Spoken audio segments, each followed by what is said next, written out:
Ini kawasan Camp Harbour.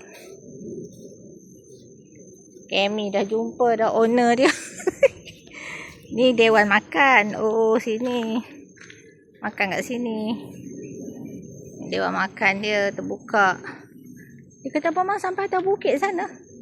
Kawasan dia.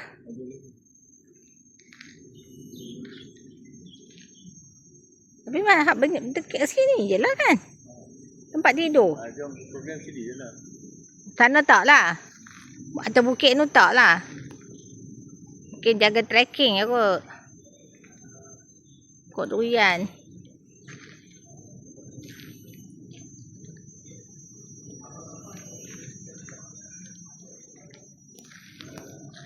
Tan dewan tu je lah kot bang. Mereka buat.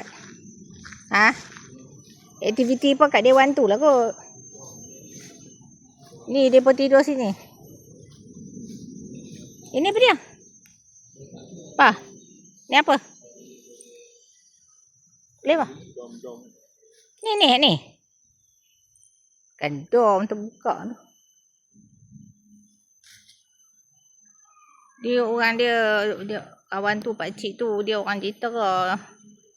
Anak dia yang buat tempat ni. Kebun durian atas tu. Mungkin dia buat jungle trekking pergi kat kebun durian tu je kot. Ni rumah dia. Rumah dia kat sini. 8 bilik dia tu. Dia orang Jitera.